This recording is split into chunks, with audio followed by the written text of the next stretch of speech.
ਪਿੰਡਾਂ ਦਾ ਤੇ ਮੰਡੀਆਂ ਦਾ ਕੁਰਬਾਨੀ ਵਾਲੇ ਬੱਕਰਿਆਂ ਦਾ ਰੇਟ ਦਾ ਕੀ ਫ਼ਰਕ ਹੈ। अस्सलाम वालेकुम जी, सारे भरावां दा मेरे चैनल ते वेलकम हो गया जी।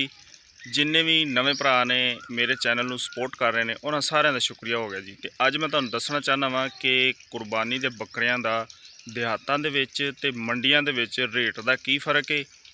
इस बारे सारी मालूमात इंशाअल्लाह तुहाडे नाल डिस्कस करांगा। जिहड़े भरा मेरे चैनल ते नवे ने मेरे चैनल नूं लाजमी सबसक्राइब करन ते वीडियो नूं अगे शेयर करन। शुक्रिया हो गया जी। अस्सलाम वालेकुम जी। अच्छा जी, अज मैं तुहानूं दसना चाहना वा कि जिहड़े कुरबानी दे बकरे ने हुण कुरबानी नज़दीक तकरीबन 6-7 दिन रह गए ने।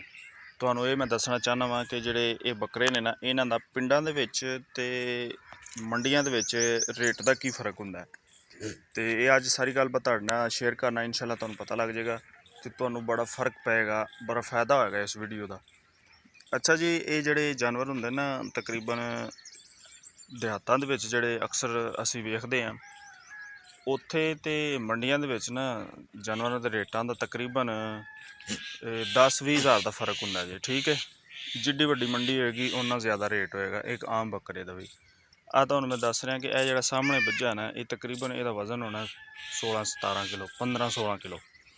ठीक है, ये अगर देहात दे विच बेचो तो इहदा जिहड़ा रेट है ना ये होएगा तकरीबन अगर 15 किलो है ना तो 2500 के हिसाब नाल लाओ तो 35-36 हज़ार का बनना जी। ठीक है, उस तो बाद अगर यही बकरा अगर वड्डी मंडी च होवे या छोटे मोटे शहरां वाली मंडी च होवे तो यदा तकरीबन 2-3 हज़ार का फ़र्क पै जाएगा। ठीक है, अगर वड्डी मंडी होवे तो यही बकरा तकरीबन 50 हज़ार के उत्ते थल्ले होएगा, 45-50 का। ठीक है, इन्ना फ़र्क है देहातां दियां मंडियां, देहातां दे विच शहरां दियां मंडियां तो फिर वड्डे शहरां दी मंडियां दा रेट का की फ़र्क है। ठीक है, तो इस तू मैं यही दसना चाहना कि जिन्ने भी साडे भरा ने ना जिहड़े कुरबानी बकरे लैना चाहते हैं किसी के रेफरेंस नाल इस तरह करके ना पिंडां दे विचों बकरे फिर के लवो, खस्सी लवो। ठीक है, वो तुहानूं एक तो रेट उन्हां दा सही मिल जाएगा, मुनासिब रेट च मिलणगे।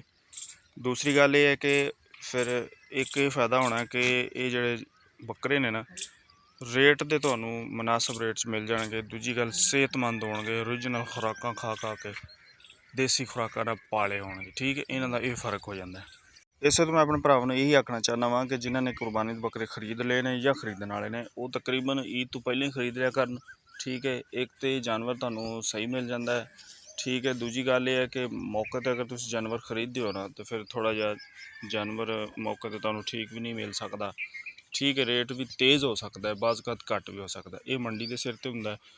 अगर इस तरह किसी ने कोई लैना भी है या कोई खरीदा भी है ना तो वो बिल्कुल किसी के रैफरेंस नाल किसी के घर का बकरा कोई तैयार होया लै लवे, वो बिल्कुल फायदे च होगा। ठीक हो गया जी, ये जी मेरी अज की वीडियो अपने व्यूवरां वास्ते जिहड़े मेरी यूट्यूब वीडियो नूं वेखदे ने उन्हां वास्ते वे जी। तो इंशाअल्लाह फिर एक अच्छी वीडियो नाल तुहाडी खिदमत च हाज़र होना जी। तो हसदे रहो, वसदे रहो। अल्लाह हाफिज़।